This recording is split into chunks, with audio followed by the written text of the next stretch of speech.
السلام علیکم ورحمۃ اللہ تعالی وبرکاتہ۔ 3 جمادی الاخری۔ نمبر 1، اسلامی تاریخ۔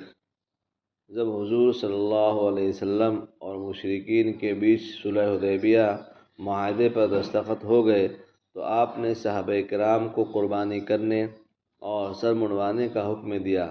آپ کا یہ حکم صحابہ پر بہت دشوار گزرا۔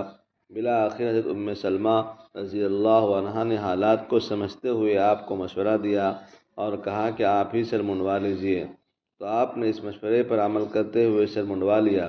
یہ دیکھ کر صحابہ نے بھی اس پر عمل کیا۔ 3 روز حدیبیہ میں قیام کر کے صحابہ کے ساتھ واپسی کے وقت حضور صلی اللہ علیہ وسلم پر سورہ فتح آیت نازل ہوئی کہ ہم نے آپ کو ایک کھلی ہوئی فتح عطا فرمائی ہے۔ حضرت عمر رضی اللہ تعالیٰ عنہ جو اس معاہدے کی شرطوں کو اپنے لیے بے عزتی کا سبب سمجھ رہے تھے، ان آیتوں کے نازل ہونے کے بعد پوری طرح مطمئن ہو گئے۔ اسی طرح کفار اور کاروبار کے لیے مدینہ آتے جاتے تو مسلمانوں کے اخلاق، نیکی، اخلاص اور مہمان نوازی سے بہت زیادہ متاثر ہوتے۔ اس حسن سلوک کی وجہ سے حضرت خالد بن ولید رضی اللہ تعالیٰ عنہما اور عمرو بن عاص رضی اللہ عنہما کے ساتھ بے شمار لوگوں نے صلح حدیبیہ اور فتح مکہ کے دوران اسلام قبول کر لیا، اور غرض اس معاہدے سے اسلام کے آگے بڑھنے میں زبردست کامیابی حاصل ہوئی۔ نمبر 2، اللہ کی قدرت۔ زمین کا نشیب و فراز۔ زمین کے فرش پر غور کرو، اللہ تعالیٰ نے کتنے بہترین انداز میں اس کو بچھایا ہے، اس پر اللہ کی لاکھوں مخلوق بسیرا کر رہی ہے۔ پھر اللہ کی عجیب حکمت کے اس زمینی فرش کے ایک حصے کو دوسرے حصے سے تھوڑا اونچا رکھا تاکہ پانی ایک طرف سے بہہ کر دوسری طرف جا سکے اور اس طرح مخلوق کو فائدہ اٹھانے کا موقع مل سکے۔ آخر میں وہ پانی سمندر میں جا کر گر جائے۔ اگر زمین ایک طرف سے اونچی اور دوسری طرف سے نیچی نہ ہوتی تو پانی زمین پر جمع ہو کر اس کو سمندر بنا دیتا، چلنا پھرنا بھاری ہو جاتا اور کام کاج ٹھپ پڑ جاتا، جیسا کہ سیلاب کے زمانے میں آپ لوگ دیکھتے ہوں گے۔ قرآن میں اللہ تعالیٰ فرماتا ہے، یہی وہی ہے جس نے زمین کو پھیلایا اور اس میں پہاڑ اور دریا پیدا کیے۔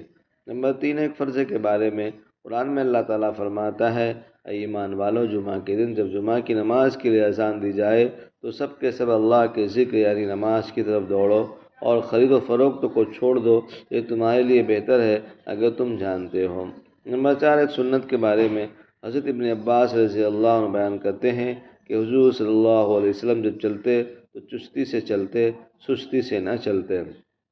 نمبر 5، ایک عمل کی فضیلت۔ سورہ اخلاص کا ثواب۔ رسول اللہ صلی اللہ علیہ وسلم نے فرمایا، جس نے قل هو اللہ احد 10 مرتبہ پڑھی، اللہ تعالیٰ اس کے لیے جنت میں ایک شاندار محل بنائے گا۔ نمبر 6، گناہ کے بارے میں ماتحتوں پر ظلم کرنا۔ رسول اللہ نے فرمایا، جس نے ناحق اپنے ماتحت کو مارا تو اس کی وجہ سے وہ قیامت کے دن قید کیا جائے گا۔ نمبر 7، دنیا کے بارے میں سب سے زیادہ خوف کی چیز۔ رسول اللہ نے فرمایا، مجھے تم پر سب سے زیادہ خوف اس بات کا ہے کہ اللہ تعالیٰ تم پر زمین کی برکات کو ظاہر نہ کر دے۔